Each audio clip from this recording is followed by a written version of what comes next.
पहुंचते हैं, लेकिन दिल्ली का ये दौरा उनका आम नहीं होता है, क्योंकि इससे पहले एक कांड हुआ, हिजाब कांड, जिसके बाद से वो चर्चाओं में आ गए। लगातार महिलाएं मांग करने लगी कि नीतीश कुमार माफी मांगे, और इस चर्चा के बीच, या यूं कहें कि इस तनातनी के बीच जब नीतीश कुमार को दिल्ली तलब किया गया तो चर्चाएं तेज हो गई कि क्या नीतीश कुमार माफी मांगेंगे, क्या नीतीश कुमार इस्तीफा देंगे, क्या भारतीय जनता पार्टी का संगठन कोई बड़ा फैसला ले सकता है।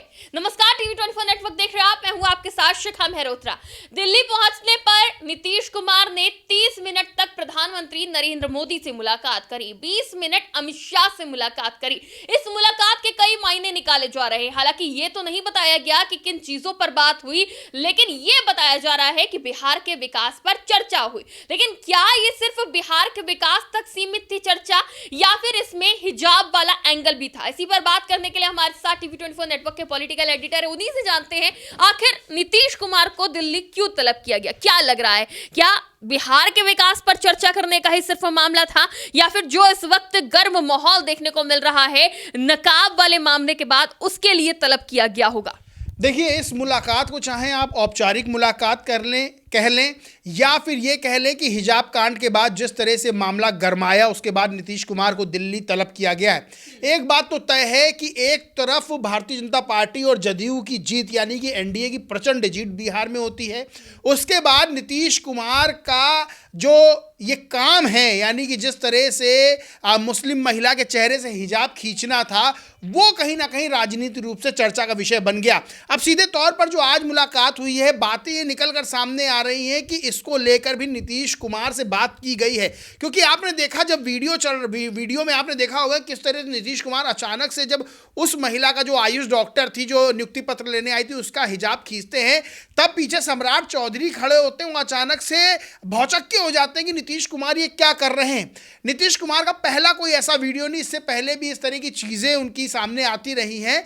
लेकिन ये जो मामला है, इसको कहीं ना कहीं विपक्ष ने भी बहुत ज़्यादा तूल दिया, और एक विरोध के स्वर जो थे वो नीतीश कुमार के खिलाफ फूटे।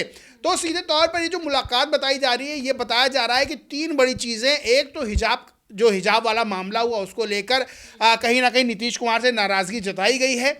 दूसरा, मंत्रिमंडल विस्तार को लेकर, कैबिनेट विस्तार को लेकर भी बातचीत हुई है। तीसरा, राज्य के और जो वित्तीय मामले उनको लेकर के, उनको कैसे राज्य को, बिहार को आगे बढ़ाया जाए, इसको लेकर बात हुई है। लेकिन जो सबसे मुख्य मुद्दा है वो यही है हिजाब वाला, कि हिजाब जो खींचा गया उसको लेकर कहीं ना कहीं जो और हिंदू महिलाएं हैं वो भी कहीं ना कहीं नाराज थी कथित तौर पर, और ये बात हो रही थी कि ये जो हरकत हुई है ये नहीं करनी चाहिए। विपक्ष भी इस चीज़ को लगातार तूल देता आ रहा था, और ये हो सकता हो कि नीतीश कुमार की समझाइश हुई हो।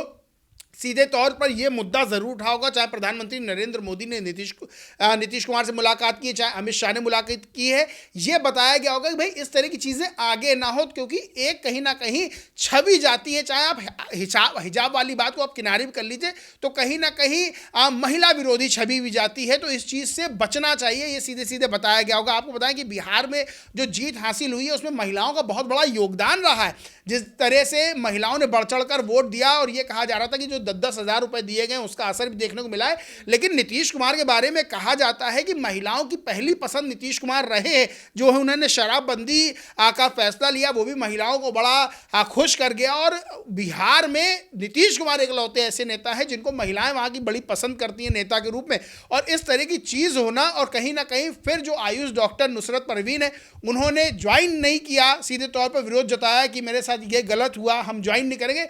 कहीं ना कहीं ये जो चीज़ थी ये बहुत बड़ी बनती चली गई, और इसको लेकर अब पूरी तरह से कोशिश की जा रही कि इसको किसी भी तरह से शांत किया जाए। और ये मुलाकात जो है, नीतीश कुमार का दिल्ली जाना और प्रधानमंत्री नरेंद्र मोदी और अमित शाह से मुलाकात होना, ये बता रहा है कि सीधे तौर पर ये जो मुद्दा होगा, ये जो बात होगी, इसमें नीतीश कुमार को ठीक तरह से समझाया भी जाएगा नरेंद्र मोदी और अमित शाह के द्वारा कि भाई आगे से सब चीज़ें रिपीट ना हो, क्योंकि कहीं ना कहीं सरकार की, कहीं ना कहीं राजनीतिक दलों की, कहीं ना कहीं नेताओं की छवि पे भी सवाल खड़ा होने लगता है। बिल्कुल, देखिए ये मामला मुस्लिम महिला से जुड़ा हुआ था, तो लगातार मुस्लिम संगठन ही नहीं, महिलाएं भी इस चीज़ की मांग कर रही थी कि माफ़ी मांगे नीतीश कुमार, लेकिन माफ़ी की कोई ऐसी उधर से देखने को पेशकश नहीं मिली कि माफ़ी मांगी गई हो। आज जब मुलाकात के लिए पहुंचते हैं नीतीश कुमार, तब भी माना जा रहा था कि भारतीय जनता पार्टी का संगठन कोई बड़ा फैसला ले सकता है, नीतीश कुमार माफ़ी मांग सकते हैं, कहीं उनसे इस्तीफा तो नहीं मांग लिया जाएगा, लेकिन ऐसी भी कोई जानकारी नहीं मिल रही है। देखिए, इस्तीफे जैसी कोई बात नहीं है। नीतीश कुमार ने जो किया होगा वो उनकी भावना वैसी नहीं रही होगी जैसी कि भावना थोपी जा रही कि ऐसा हुआ होगा। लेकिन सबसे बड़ी चीज़ ये है कि इस चीज़ को लेकर कोई ना नीतीश कुमार से इस्तीफा मांगेगा, ना नीतीश कुमार अभी हाल फिलहाल इस्तीफा देंगे। सबसे बड़ी चीज़ ये है कि ये जो चीज़ हुई है इससे कहीं ना कहीं नीतीश कुमार की छवि पर लोग सवाल खड़े कर रहे हैं। और अगर उनको ये चीज़ करनी थी कि भाई आप नियुक्ति पत्र लेने आई हैं, आपको अपना चेहरा दिखाना चाहिए कि सही व्यक्ति को हम नियुक्ति पत्र दे रहे हैं कि नहीं दे रहे, तो तरीका जो था नीतीश कुमार का उसको लेकर सवाल खड़े हो रहे थे। इसको लेकर विपक्ष ने भी सवाल खड़े किए और कहीं ना कहीं बीजेपी हो चाहे वो जदयू हो, ये बैकफुट पर नजर आए थे, क्योंकि हर चीज़ को आप ठीक साबित नहीं कर सकते। और ये बात दिल्ली तक पहुंची थी, बिहार से दिल्ली तक पहुंची थी। कहीं ना कहीं सम्राट चौधरी भी बड़े भौचक नजर आए थे कि अचानक नीतीश कुमार ये क्या करने लगे।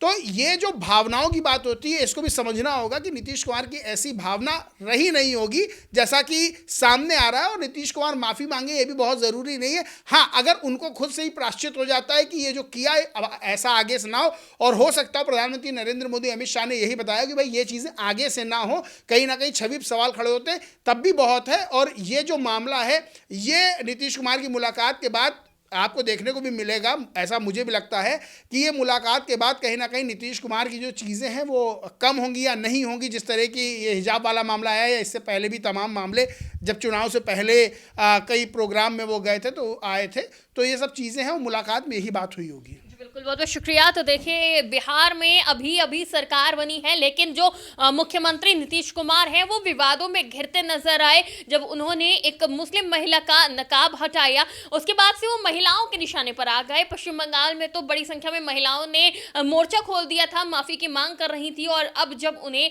दिल्ली तलब किया गया तो यही पूछा जा रहा था, यही कयास लगाए जा रहे थे कि हो सकता है कि जब आला कमान समझाए, भारतीय जनता पार्टी का संगठन समझाए, तो शायद नीतीश कुमार माफी मांग ले और भारतीय जनता पार्टी की छवि पर जो डेंट लग रहा है वो ठीक हो जाए। क्योंकि भारतीय जनता पार्टी महिला वोटरों की शक्ति जानती है और वो महिलाओं को साथ लेकर चलने की जो बात करती है, और इस कदम के बाद कहीं ना कहीं उस पर डेंट लगता नजर आ रहा था। तो आज माना जा रहा है कि इन सब चीजों पर भी चर्चा जरूर हुई होगी। हालांकि अभी निकलकर यही सामने आ रहा है औपचारिक रूप से कि बिहार के विकास पर चर्चा हुई है और आगे राज्यसभा के लिए जो रिक्त पद निकल रहे हैं उसको लेकर भी मंथन किया गया है। फिलहाल इस पूरे मामले में आपकी क्या राय है जरूर बताइएगा। फिलहाल के लिए इतना ही, देखते रहिए TV24 नेटवर्क।